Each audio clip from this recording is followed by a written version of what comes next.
Normalmente, cuando se construye un rascacielos, digamos que existe una expectativa de pura lógica. O sea, se consiguen los mejores materiales, se contrata a los ingenieros top, se siguen los planos al pie de la letra y el edificio simplemente sube hacia el cielo.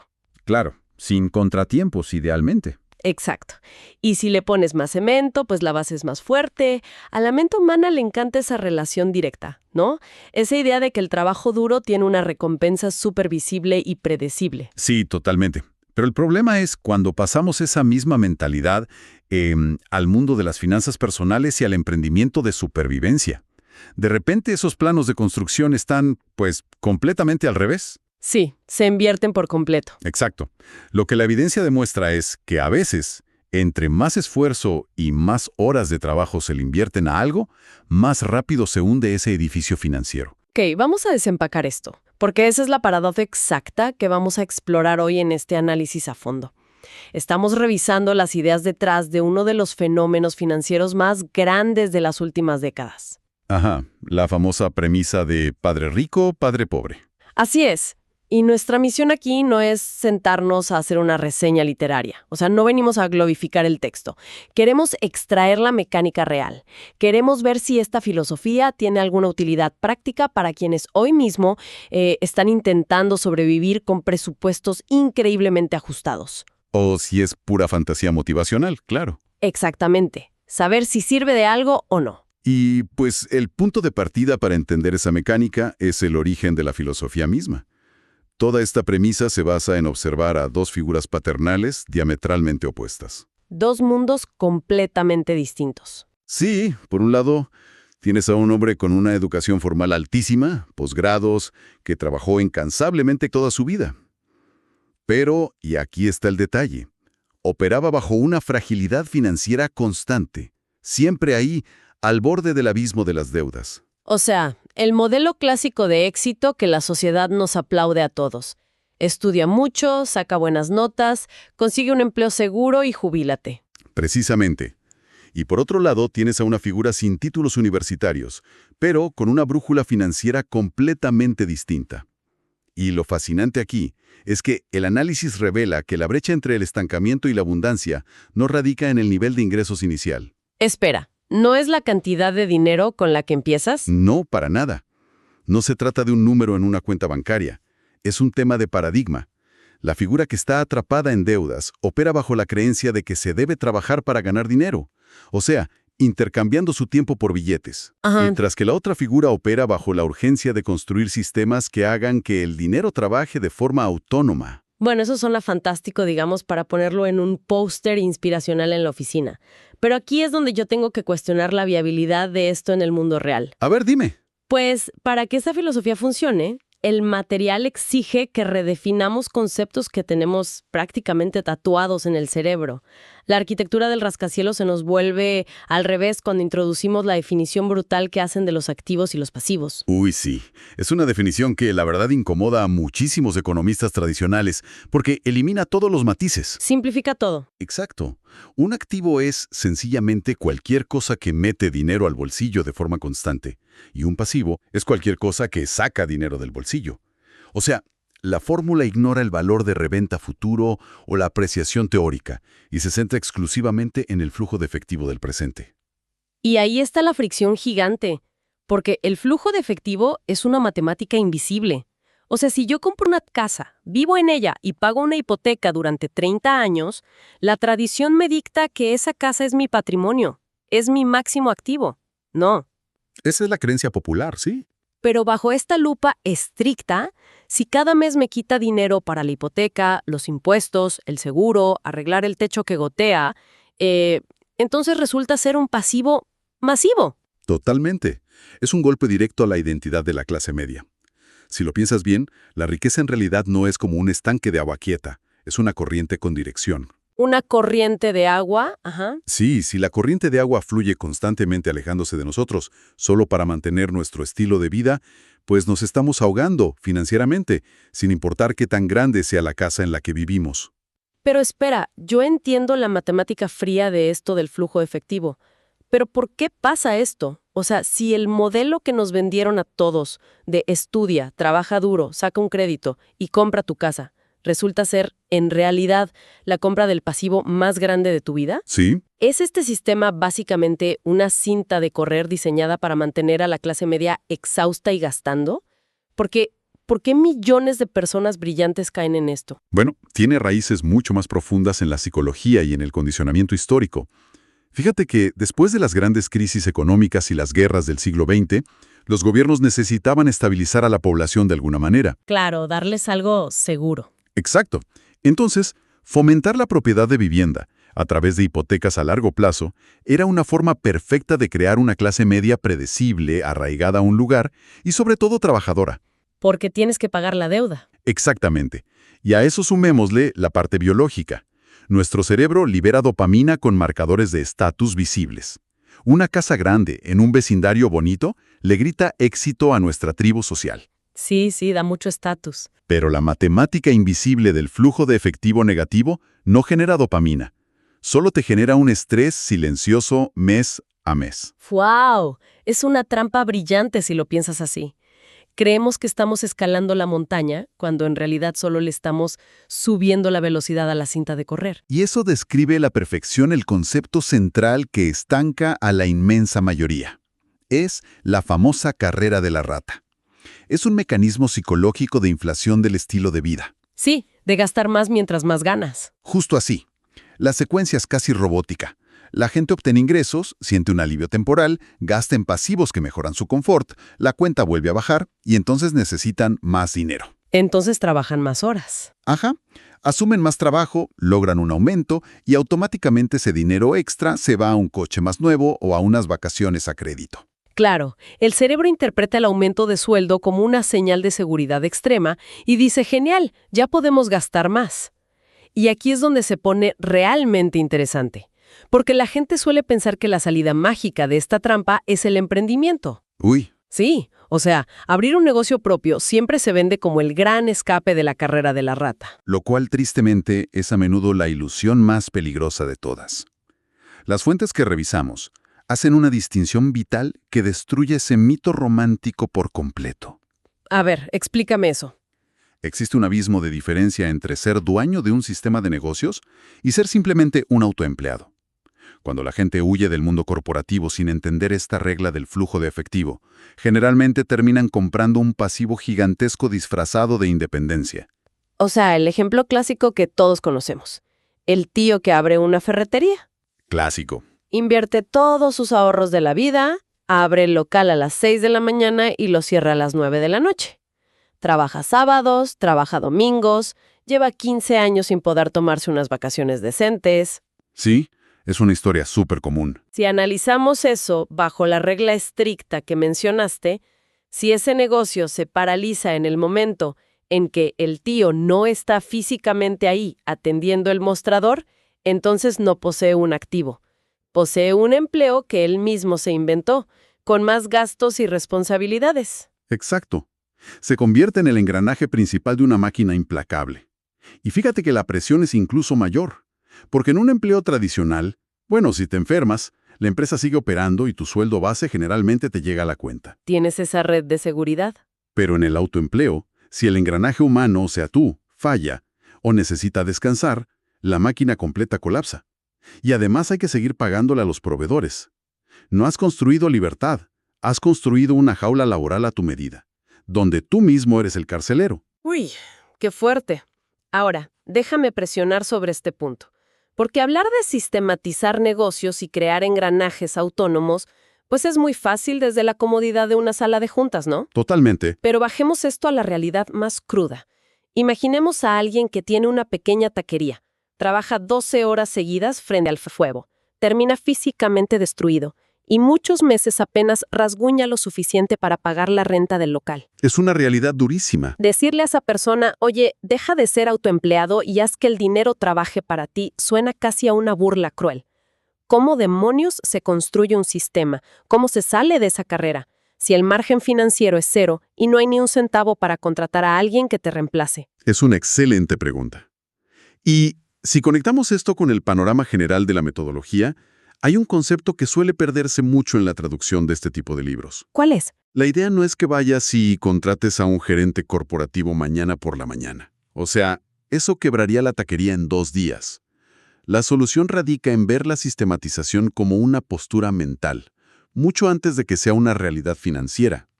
Implica empezar a construir propiedad intelectual. Propiedad intelectual. O sea, en una taquería de esquina. ¿A qué te refieres con eso? Me refiero a documentar implacablemente. Significa que, por ejemplo, después de cerrar, en lugar de solo limpiar e irse a dormir, el dueño anota exactamente cuántos gramos de cada especia lleva la receta de la salsa roja. Ah, ya entiendo. Escribe a qué temperatura exacta debe estar la parrilla, cuáles son los pasos uno a uno para abrir el local en la mañana, cómo se cuenta el inventario. Se trata de externalizar ese conocimiento que hoy por hoy solo existe adentro de la cabeza del dueño. Claro, es como si estuvieras extrayendo el software del negocio y lo estuvieras poniendo en papel. Aunque hoy sigas siendo el único empleado ejecutando el programa, ya existe un manual externo. Exacto. Es una preparación para poder escalar después. Si no hay procesos documentados, el día que por fin haya un mínimo excedente de capital para contratar a un ayudante, la capacitación va a ser un desastre. Y el dueño se va a frustrar. Sí, el dueño va a pensar, nadie lo hace tan bien como yo. Mejor lo sigo haciendo yo solo. Sistematizar sin dinero es cambiar la identidad de obrero indispensable a arquitecto de procesos. ¿Ok? O sea, es dibujar los planos del rascacielos mientras sigues ahí cavando los cimientos con una pala.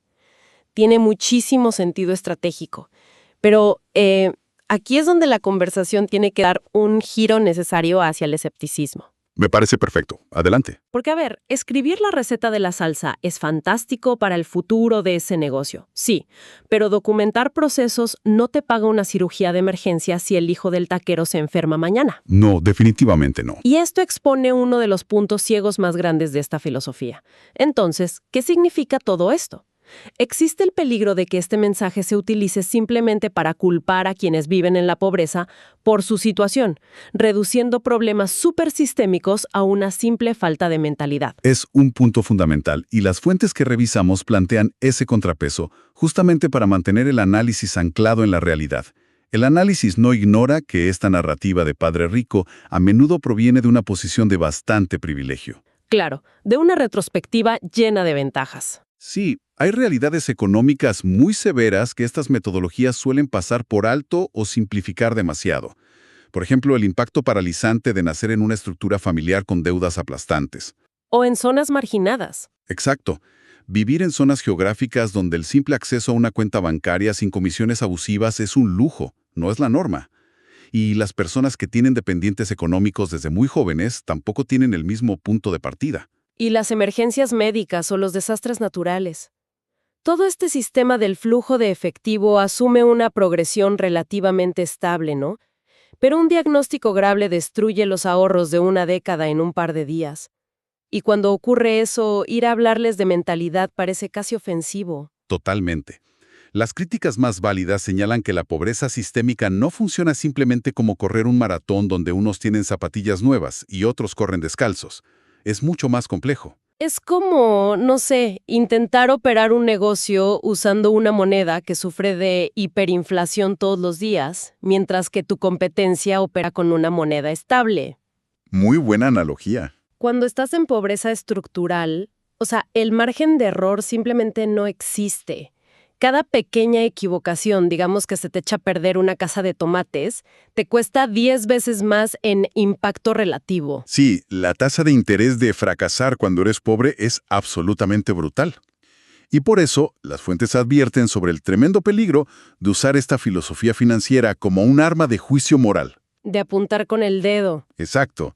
Reducir la complejidad de la economía global, el acceso a la salud o la falta de infraestructura a una simple excusa de es que no tienes la mentalidad correcta, eso es una lectura injusta y francamente intelectualmente deshonesta. Ok, entonces, ¿dónde nos deja esto? Si la teoría tiene fallas estructurales reales y puntos ciegos respecto al contexto económico, ¿la desechamos por completo y asumimos que el sistema es inamovible? Las fuentes argumentan que desecharlas sería perder una herramienta muy valiosa. La propuesta es cambiar la forma en que usamos esta información. ¿Cómo así? Este modelo no es una varita mágica que va a anular la desigualdad económica de la noche a la mañana, ni es un manual infalible. Es simplemente un lente distinto, una herramienta de evaluación. ¿Un diagnóstico? Sí, el terreno rocoso y adverso, ese sigue estando ahí, pero aprender a distinguir entre un activo y un pasivo proporciona una brújula que, si bien no te aplana el camino, por lo menos evita que sigas caminando en círculos. Me gusta muchísimo esa perspectiva. No te cambia el terreno, pero te afina la brújula. Y creo que esto nos da el puente perfecto para transicionar de la crítica y la teoría pura a la utilidad real. A lo práctico, ¿sí? Exacto. Para quienes nos escuchan y se enfrentan a la supervivencia hoy mismo. Basados en toda esta deconstrucción, ¿qué herramientas concretas extraen las fuentes para aplicar este cambio de lente de manera inmediata? O sea, esta misma semana.